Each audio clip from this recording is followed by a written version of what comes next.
If you hadn't noticed, it's the end of the world as we know it. And to be honest, I don't feel very fine. But not really. The world isn't ending, not right now, anyways. It could end at any moment. There's wars, plagues, genocides, and horror happening in so many places in the world. On top of that, corporations, mostly these ones, and other coal and oil companies, as well as billionaires, are slowly but surely draining our planet of its natural resources, causing drastic changes to the climate, and just generally, killing the planet. Needless to say, the world's in a bit of a state right now. So it's no wonder we don't want our TV and movies reflecting that, right? We just want to indulge in escapist fantasy that takes us far away from all that apocalyptic stuff, right? What's that? My favorite new TV show of 2023 was The Last of Us, a show about surviving a post-apocalyptic world. I'm not alone in this. The Last of Us averaged 32 million viewers per episode. It was a cultural phenomenon, and in the early days of the pandemic, views on Netflix for movies like Pandemic actually went up. People seem to love torturing themselves with apocalyptic media. Why is that?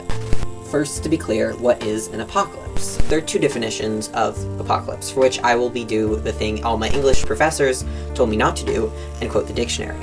According to the Oxford Dictionary, an apocalypse is the complete final destruction of the world as described in the biblical book of Revelations, although this version isn't necessarily biblical or religious, just the total decimation of everything. Or an event involving destruction or damage on an awesome or catastrophic scale. This doesn't necessarily mean that everyone and everything dies. Media about apocalypses tend to focus on the latter, but the first one gets a lot of attention as well. It's just in those stories, the apocalypse hasn't happened yet. Mostly because if it had, the story would go a lot like this. There are three categories that apocalyptic media tend to fall into. Number one, the end is nigh. The end of the world, as in entire devastation, no one survives, is approaching. There are two subcategories of this. Either the stories about trying to prevent this, which there are too many stories to count, Good Omens, Umbrella Academy. So many movies are about stopping the end of the world. Or the end is inevitable, and the story is about accepting this in some way. Like the movie How It Ends in 2021, or Carol in The End of the World, which is very recent. These are the media in which typically the apocalypse in question falls under the first definition. Total annihilation on a somewhat, but not always, biblical proportions. Media that posits the question, if you knew exactly when the end of the world was going to happen, and it was soon, what would you do with the time you had left? Those are interesting thought experiments, and they allow for an exploration of humanity and what it means to live, telling global and as well as very personal stories. A movie which came out last year, or 2 years ago now, How It Ends, is not the best movie. It's very meandering and not very funny at times, even though it certainly wants to be. However, it does pose an interesting premise of the end of the world. It shows a woman and a manifestation of her younger self walking around her neighborhood and trying to deal with loose threads in her life. But it ends up mostly being in aimless conversations, half of which are with strangers. She fights with her younger self, then they reconcile, then they go to party, then the world ends. There's a sense of closure, but how good is closure when the world is over? I think another depiction of a similar story that was better executed was the 2015 Bertie Gilbert short film, Rocks That Bleed.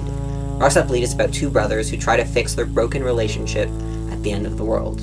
I don't want to spoil it, but I'll leave a link to the short film down in the description.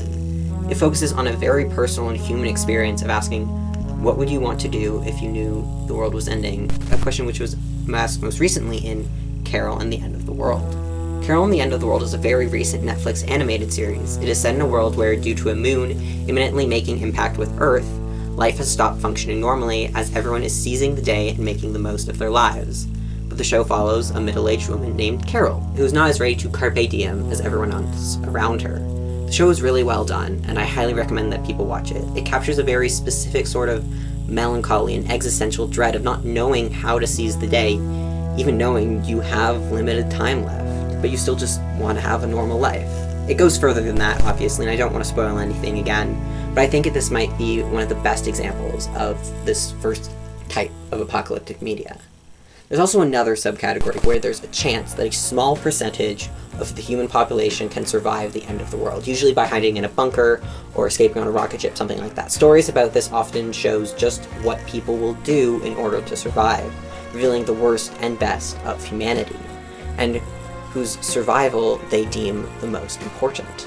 There is a decent amount of media about this. The 2020 film Greenland is about a family which was randomly selected to be one of the few that get to go to a bunker in Greenland in order to wait out an apocalyptic event caused by a comet which will destroy the Earth's atmosphere. The film then follows the struggle of actually getting to Greenland while being hated, attacked, and ambushed by people who are angry that they didn't get to be the ones who got to go, which is an interesting moral dilemma to grapple with. And again, this film came out in 2020. Although it obviously wasn't made that year, that's bad timing, one might think, for a movie about the end of the world. But no, the movie made $52.3 million on a budget of $35 million, and in June of 2021, it was announced that there was going to be a sequel, though I don't know if this is still actually happening. One work I'm more familiar with is the television show You, Me, and the Apocalypse, which shows very disparate people's lives intertwining in the hope of getting to a limited spot in a bunker in order to survive the apocalypse. This show covers a lot of stuff, more than I have time for in this section, but I think one of the things that it highlights is how survival is something that can do strange things to people, making people act either selfishly or team up with people that they usually would never associate with. And there is no life or death scenario quite as extreme as the end of the world to show what exactly you'll do, who you'll trust, who you'll betray, and all that sort of thing.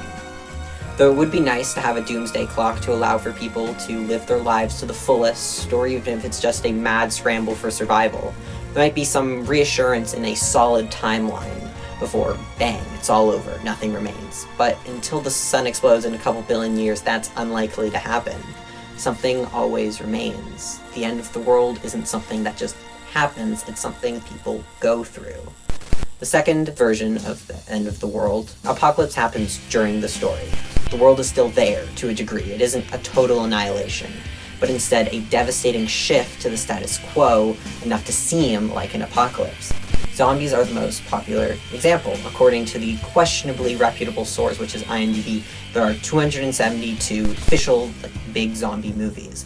There are also media which include what is visibly a zombie apocalypse, but is not referenced to as such, like the rage virus spread in the film 28 Days Later. Chaos reigns often in these films, and they are scrambles for survival, getting through to just the next day, often fighting for your life. And there are obviously different levels of intensity here, and the infected or zombies of these films can be stand-ins for numerous things depending on the writer and director's vision. There have been many video essays delving into the metaphors and analysis of zombie media. Chaos, survival, and sudden change are the largest themes of all of these stories. They demonstrate how society can either come together or fall apart in times of immense crisis. Sometimes these stories don't actually involve the end of the world necessarily. Shaun of the Dead, while it is undeniably a zombie apocalypse story, the apocalypse actually blows over in a way. The world continues afterwards, though it is changed, I wouldn't say in an apocalyptic level. The same could be said of War of the Worlds, where the natural ecosystem of the planet kills the aliens, bringing an end to the alien apocalypse. But most of the time, that doesn't happen. Most of the time, the world is radically changed because of these apocalypses. There is no return to a semblance of normal. We get catharsis from the characters surviving, but at what cost? The world will never be the same. This Category 2 apocalypse, it's mostly movies which center on them, since if enough time passes, the initial calamity will kind of devolve into a post-apocalyptic world, which is Category 3. Category 3. The story takes place in a world which has been radically altered to the point where the world order as we know it has shifted entirely. These can be post-zombie apocalypse, nuclear holocaust, etc. Now, Category 2 and 3 can take place in the same film or TV show, but can also be separate, as chaos and the transition from normalcy to end times is a defining feature of the second category. Once a new normal has been established, the story is in the third. The existence of a post-apocalyptic world is a very strange two-pronged thing. On one hand, it's nice to see that there is hope. Not everyone died in the so-called apocalypse, but at the same time, life isn't exactly good for most people. The best post-apocalyptic media shows a very fleshed-out version of this new society. Obviously, the best recent example of this is The Last of Us, which obviously owes most of its excellence in terms of world building to the game it's based on. The Last of Us is everything you could ask for from a project about a post-apocalypse. It shows fleshed out factions that feel logical, like there's a tangible traces of history in the lore that shows how everything got to be the way it is. And although within that, it still manages to tell not one but several thematically and emotionally resonant stories, which take advantage of the premise and setting. Outside of The Last of Us, some of the most famous post-apocalyptic stories include the Mad Max films and anything in the Walking Dead franchise, which quality varies between the two and from outing to outing or season to season in both, but both have had significant cultural impacts or presences. They won awards, had huge audiences, people love them. So why do we keep watching these movies and shows? It's not exactly escapism, and the world is not in a great place right now. Maybe for some people it's a feeling of, well, it might be bad now, but at least it's not that bad. But that idea comes from a place of privilege, a privilege that I certainly have. There are millions of people in the world whose lives are that bad, whose worlds are ending. The people of Palestine, Yemen, Sudan, and the Uyghurs in China, to name a few, are experiencing things that most people can hardly even wrap their heads around. And obviously there's no zombies, but things are bad in a different way, in a very real way. One of the benefits of modern technology, though, is not letting these things be ignored. You can't ignore something that is filmed and put online time and time again, which has helped both bring awareness to the realities of genocides and atrocities committed all over the world, and more than ever, people use that as a way to try to make sure their worlds do not end.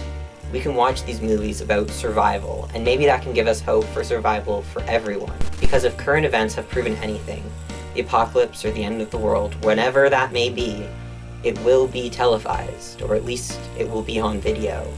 We better watch, but more than that, we better do something about it. Thanks for watching. Stay safe out there.